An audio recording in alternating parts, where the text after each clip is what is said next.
Shalmaneser III was king of Assyria, and son of the previous ruler, Ashurnasirpal II. His long reign was a constant series of campaigns against the eastern tribes, the Babylonians, the nations of Mesopotamia and Syria, as well as Kizzuwadna and Urartu. His armies penetrated to Lake Van and the Taurus Mountains. The Hittites of Carchemish were compelled to pay tribute, and the kingdoms of Hamath and Aram Damascus were subdued. It is in the annals of Shalmaneser III from the 850s BC that the Arabs and Chaldeans first appear in recorded history. Reign. Campaigns. In 853 BC, a coalition was formed by 11 states, mainly by Hadadis of the Aramean king of Damascus, Elu-Heni king of Hamath, Ahab king of Israel, Jindabu king of the Arabs, and some other rulers who fought the Assyrian king at the Battle of Carchemish. The result of the battle was not decisive, and Shalmaneser III had to fight his enemies several times again in the coming years,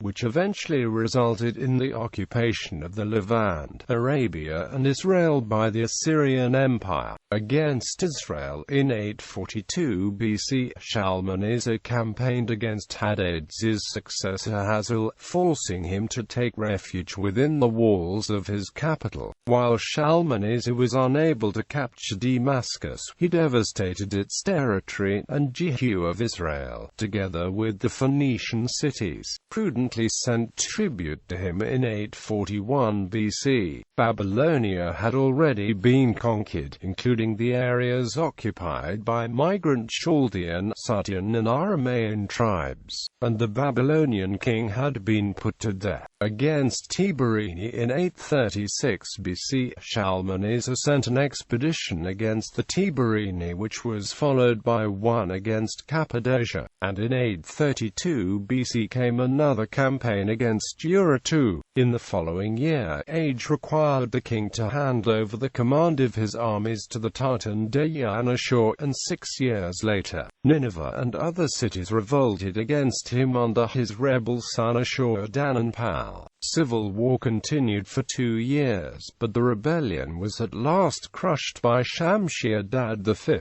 another son of Shalmaneser. Shalmaneser died soon afterwards. Later campaigns. Despite the rebellion later in his reign, Shalmaneser had proven capable of expanding the frontiers of the Neo-Assyrian Empire, stabilizing its hold over the Khabur and mountainous frontier region of the Zagros, contested with Urartu. His reigns, or the first appearance in history of the camel-mounted Arabs.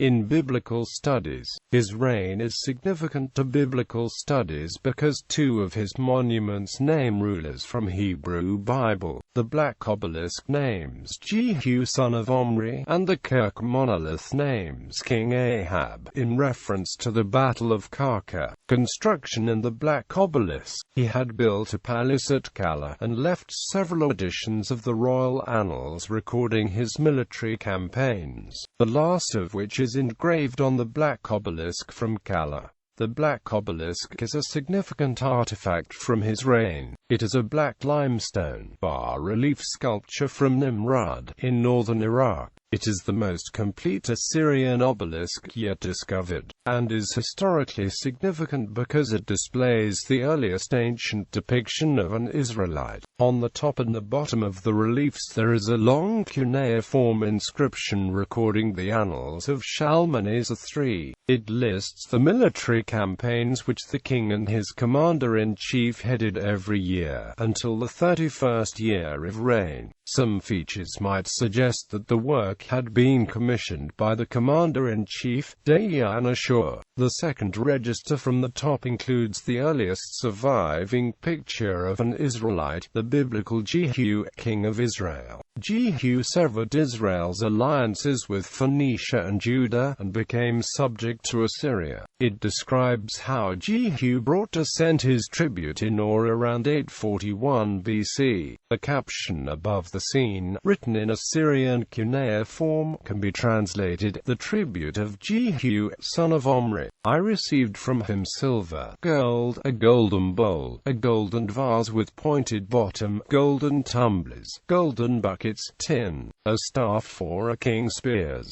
Quote, "It was erected as a public monument in 825 BC at a time of civil war. It was discovered by archaeologists Sir Austen Henry Laird in 1846.